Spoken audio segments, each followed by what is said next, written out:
Olá a todos, meu nome é Maurício, esse é o primeiro vídeo do meu Instagram de Direito, que se chama Meu Manual de Direito. Esse vídeo vai estar no IGTV e é uma conversa com vocês sobre como a legislação penal vem tratando o racismo nos últimos anos no Brasil. Eu acho essencial que a gente una o direito a esse assunto tão grave, para que a gente possa entender o que vem sendo feito e possa cobrar que seja feito de uma forma melhor ou que comece a ser cumpridas as determinações que já existem. O objetivo desse vídeo não é explicar o que é o racismo, muito menos o que sofre uma pessoa preta. Acredito que há pessoas que possam explicar isso para vocês de uma forma muito mais real. Então meu objetivo aqui é trazer a minha área, que é o direito, a área que eu estudo e amo, para esse debate, para que eu possa trazer informações úteis para vocês. Eu vou fazer um apanhado das legislações, das convenções e daquilo que eu acho importante na área do direito que vem sendo feito no último século. A partir disso a gente vai ver quais as medidas foram tomadas e como isso vem evoluindo ao longo do tempo. O Congresso Brasileiro, em 3 de julho de 1951, aprovou a Lei 1390, que ficou mais conhecida pelo nome que seu autor, Afonso Arinos de Melo Franco. É a primeira lei que trata sobre o racismo e estabelece penas para a prática do racismo. Então é muito importante que a gente entenda o que lá estava estabelecido e quais suas reais consequências, considerando o momento histórico que ela foi proposta. A lei listava algumas condutas que viriam a ser consideradas contravenção penal. Lembrem bem dessa palavra, contravenção penal. Entre essas condutas estavam negar emprego por preconceito, impedir entrada de pretos em estabelecimentos comerciais, impedir a hospedagem de alguém e entre diversas condutas flagrantes, evidentes. Haviam duas principais críticas em relação a essa lei. A primeira era como ela era específica. Ela determinava tais ações e exigiam ações muito flagrantes, ações muito evidentes, ações de uma discriminação que salta aos olhos, como por exemplo negar a entrada de um preto em um estabelecimento.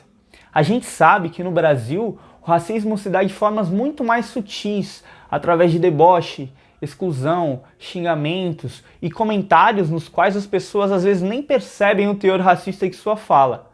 A segunda crítica em relação a essa lei é sua classificação penal. Lembra que eu falei para guardar aquele nome, contravenção penal? Então, para ficar mais didático para vocês, quando eu falo, mesmo que você não conheça nada de direito, crime e contravenção penal, na sua cabeça já vem qual é o mais grave. Isso se confirma. O crime de fato é mais grave, o crime é uma punição mais severa. Para vocês terem uma ideia, exemplos de crimes são homicídio, latrocínio e apenas que podem chegar até 30 anos. Enquanto uma contravenção penal tem exemplos como jogo do bicho e direção perigosa, e as penas podem chegar no máximo a 5. Então, para um assunto tão grave como o racismo, é natural que houvesse críticas em relação a essa classificação como contravenção. E convenhamos que as críticas se justificavam, porque na década de 50, onde o debate do racismo não era tão amplo e havia uma delimitação de situações evidentes, que havia uma classificação como contravenção penal, a eficiência era pouquíssima. Em 1965, a ONU lança a Convenção Internacional sobre a eliminação de todas as formas de discriminação racial. Eu sei que o nome é grande, mas basicamente ela reafirma os direitos da dignidade humana e afirma o que é o racismo, explica o que é o racismo. Para o preto isso tem pouquíssima eficiência, a gente não precisa dar um dicionário para quem sente o crime. Mas para esse mesmo povo, essa convenção tem um aspecto importantíssimo. Ele fala sobre discriminação positiva, autoriza essa discriminação positiva. Daí você vem me falar, mas existe discriminação positiva? Como que autoriza uma discriminação? A gente tem que entender que a discriminação em seu sentido original é o ato de separar. É normal que no mundo real a gente não faça essa distinção do que é preconceito, do que é racismo, do que é discriminação, mas todos esses termos significam coisas diferentes. Então, para a gente entender a partir de agora, essa discriminação positiva seria uma separação positiva. Eu vou ler o trecho e depois eu vou dar um exemplo que vai elucidar melhor o que eu estou falando. A Convenção diz o seguinte: não serão consideradas discriminação racial as medidas especiais tomadas com o único objetivo de assegurar o progresso adequado de certos grupos raciais ou étnicos. Exemplos disso são as cotas nos vestibulares, cotas para negros, indígenas, a diferenciação de idade na hora de se aposentar de acordo com o sexo, entre outras. Antes da gente entrar na forma pela qual a Constituição Federal lidou com o racismo, a gente tem que situar um momento histórico. 1988. Caracteriza o pós-ditadura militar. Ditadura militar foi uma época na qual diversos direitos e liberdades foram suprimidas. Então é natural que na Assembleia Constituinte, no processo de formação dessa nova Constituição, surgissem diversas reivindicações de diversos grupos.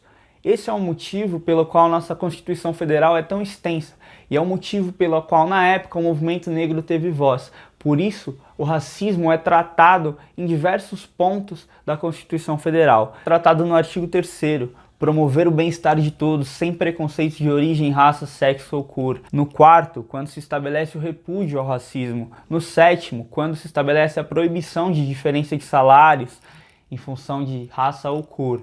No 215, quando o Estado diz que protegerá as manifestações afro-brasileiras. Mas o artigo mais importante é o 5º. Ele diz o seguinte: a prática do racismo constitui crime inafiançável e imprescritível, sujeito à pena de reclusão nos termos da lei. Quando eu li o artigo 5º e disse que o racismo no artigo 5º está estabelecido como inafiançável, imprescritível e sujeito à pena de reclusão, no final dele estava nos termos da lei. Por quê? Mesmo que ele estivesse lá, ele não tinha poder efetivo. Tinha que vir uma lei ser criada para que isso fosse regulamentado. E as disposições, o texto, a teoria da Constituição fosse botada em prática. Para regulamentar esse texto constitucional e principalmente regulamentar o disposto no artigo 5º, surgiu em 1989 a Lei 7.716, mais conhecida como Lei K.O. A lei agora estabelece condutas que viriam a ser consideradas crimes. Agora sim, crimes com penas mais severas. Porém, essas condutas continuavam sendo aquelas de 40 anos atrás: impedir a entrada de pretos em estabelecimentos, negar empregos, negar acesso ao funcionalismo público, negar hospedagem, ou seja, de novo, 40 anos depois, condutas muito flagrantes que demandam um nível de constrangimento enorme. Em 1989, negar hospedagem a alguém por preconceito de raça ou cor tem pena de 3 a 5 anos. Em 51, essa pena ia de 3 meses a 1 ano. Nesse aspecto, claro que melhorou. Uma pena mais severa, na teoria, induz as pessoas a deixarem de cometer os crimes. Mas na prática, a gente sabe que o racismo não se dá de forma tão flagrante.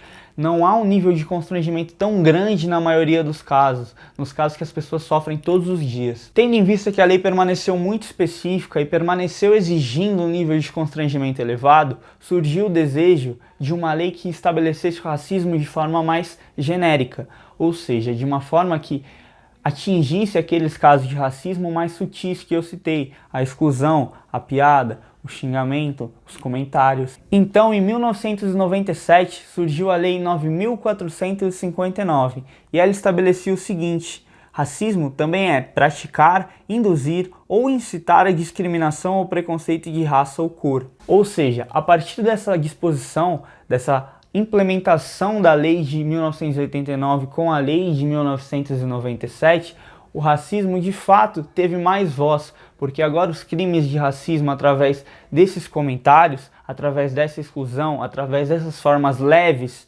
aos olhos de quem comete, mas muito graves aos olhos de quem sofre, poderiam de fato ser julgadas, poderiam ser de fato levadas à justiça. Ao final do vídeo pode surgir a dúvida na sua cabeça: mas Maurício, depois de tudo que você expôs, por que ainda é tão difícil que o racismo seja condenado? Por que é tão difícil o processo de combate ao racismo? Existem diversas respostas para essa pergunta. A doutora Marta Machado, que é doutora em Direito pela USP e hoje leciona na FGV, fez uma pesquisa com 200 sentenças sobre o racismo. Ou seja, ela pegou 200 sentenças que tratavam de racismo, 200 casos de racismo, e percebeu que em apenas 30 houve condenação. Eu não quero dizer que o sistema judiciário tem sua qualidade medida pela condenação ou não, que se há mais condenações o sistema judiciário está fazendo o seu trabalho e se há menos ele não está. O que eu quero dizer é que quando ela parou para analisar o porquê de os juízes não estarem condenando, porquê de os juízes não estarem dando decisões favoráveis para aqueles que sofrem racismo,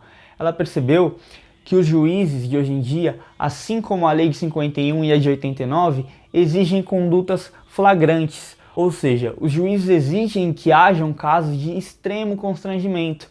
Falas típicas desses juízes são: eu não posso afirmar que ele quis, ao te xingar, cometer racismo, ou ele poderia ter usado careca cretino em vez de preto cretino, e chegou até o ponto de haver uma sentença que o juiz falava: o caso é lamentável, mas eu não posso fazer nada, pois vivemos em uma democracia racial.